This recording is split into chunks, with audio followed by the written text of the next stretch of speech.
we want to start off our conversation with you. We're going to go for something that's possibly the most difficult thing to talk about first. And obviously you know that we're going to ask you about this first, so that people don't think we're being insensitive.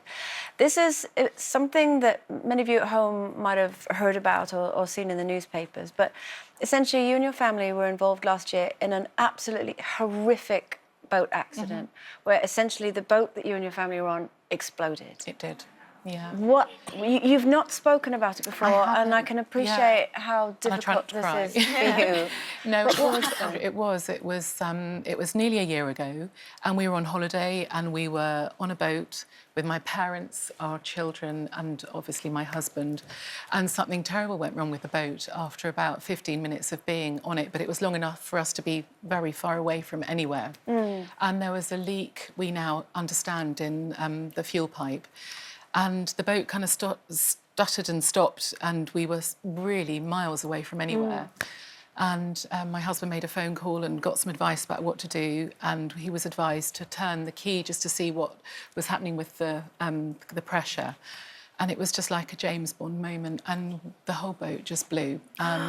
So, I mean, we've all had a lot of help since, and we're all extremely lucky, but our daughter Angelica, who was 8 at the time, myself, and my dad, who doesn't swim, we were badly burnt at the time.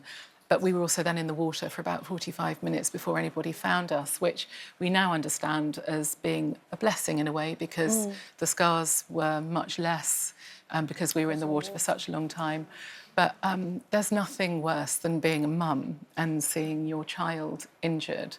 And I just kept on looking at her and her face, because that's what was injured for her, and her arm, just thinking about her wedding day. And it was just one of those moments where you just think, oh, I just can't bear it. But anyway, we now, nearly a year on, are having had a lot of help and a lot of support from friends and all the rest of it, and amazing help from the doctors and all the rest of it, are okay. But we were all airlifted home, and it was all very, very traumatic at the time. Oh, sorry, I was going to say it's very traumatic at the time, as you say, but also it's the processing of it afterwards, isn't it? When you just suddenly wake up every day and think, what just happened? Absolutely. And you've had this thing called EMDR, which we've talked about before on the show, eye movement desensitization and reprocessing. But tell us what that does. Do you know what, Jane, that was in a moment of desperation for me, because I just couldn't stop crying, and I felt like I needed to be there for the kids, and I obviously wanted to help with my parents as well, but, there was so much to kind of worry about that it was difficult to focus on something. But for me, I just knew I needed to stop crying.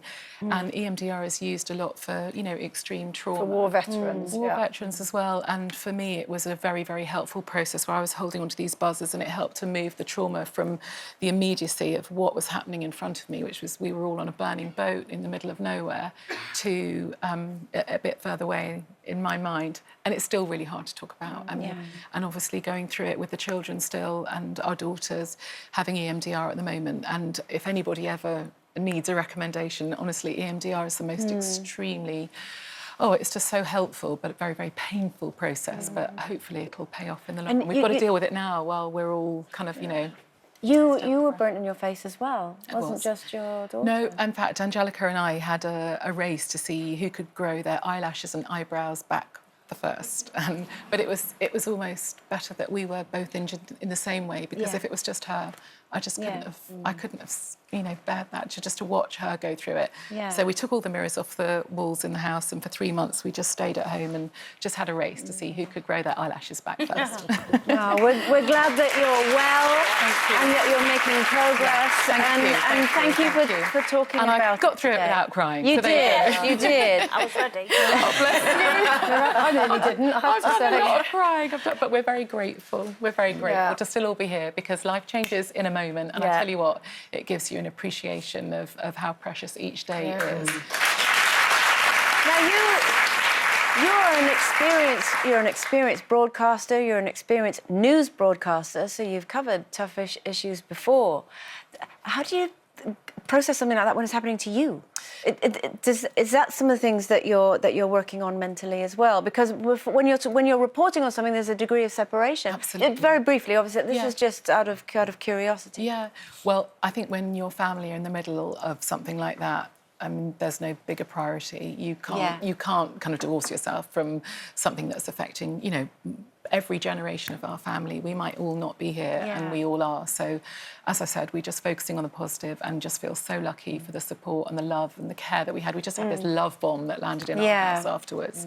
So we're very lucky. Now, and you're working on a very positive campaign now. Yes, exactly, Tell us with the about Department that. of Education. Exactly. Yeah. Well, one of the things I'm doing is working with this company called Mum and You as a co-founder, and the Department of Education. There's a whole group of people in Save the Children and lots of different charities and organisations are all part of this big campaign about chat, play, read. And it's a really simple message. It's about parents being their babies, children's first teachers, and it's focusing on 0 to 5, where basically you just have to do what you can to encourage children to learn, because there's a big gap of children who are arriving in after reception and going to school where they're not school ready, and it's just about helping parents understand that there are very simple things that they can do. So it's not about saying, right, kids, here's a maths book, let's sit not down. at all. It's about talking to them about Learning every through little play thing that they and- do. Exactly. When you're out Play, going, well, there's a look green at that, tree and, and- it's actually, I mean, when I became a mother, it was the best thing that ever happened to me.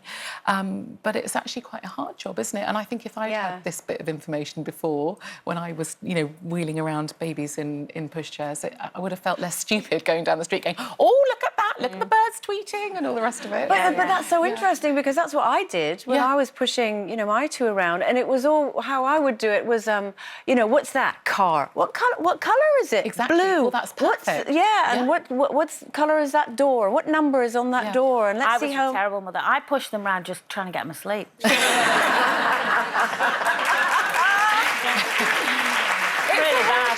It's really I mean, it's hard. amazing, isn't it? But I think that's the key thing about this campaign. It's just, I do love you, by the way. The main thing about this campaign is using every little moment to try and get that interaction and help your children kind of progress. I want to talk to you about your interview with George and Amal Clooney. I want to talk about my interview with George and Amal. How did you feel, and how was it doing? So this was something, again, through... so I've been an ambassador for Save the Children. She is so beautiful, and I'm so in awe of them as a couple, because, they could sit around drinking coffee and tequila because they've got deals with everybody, haven't they? Yeah. But they don't. They use their huge fame and all the platforms that they have to really help other people. Do you know, every And time I think see that's them, I wonderful. think President of the United Well, let's States hope and so, the most But which one? perfect First But which Lady one? I've ever seen. Amal or George? Well, precisely. Because, I mean, they're a rival Could for be each other, either. aren't they? I don't think that at all. Oh, do I you not? just see him and want to kiss him. Yes, and can I tell you, that's how I Couldn't be started her, my 'cause she's interview. not Really? Well, I thought I'd be really honest. I just said, listen, I'm going to be honest with you. I have thought about you for years. Yes, and I years do. and A bad years. thought. And you asked him for a kiss? No, I didn't ask him for a kiss. But I then went on to say, now that he's teamed up with this extraordinary woman, I have even more reason to admire him. But I thought I need to get it out there that I really fancy I don't him. think she can be president because she's not American. Oh, is that's she? right, yeah. But what an amazing woman. But what an amazing Yeah. woman. And as a couple, they are absolutely awesome. And Do you I think really you were enjoy more meeting nervous them. interviewing them because they were together? Whereas if you maybe just interviewed George on his own, Oh, yeah, I could then have just it's a flirted different with him thing. constantly. But yes, I think it was. It was as a couple, I have just so much admiration for what they do. Incredible. And they were talking about their new Foundation for Justice, and I'm in awe of them. And so I was. But once I'd worked out what to wear, then it was fine. So all this thing, obviously we're going through big issues at the moment in all sorts about equal pay and whatever. You were always kind of like dubbed the millionaire newsreader, I weren't know, you? that was a bit awkward. You when never that had any happened. trouble with pay.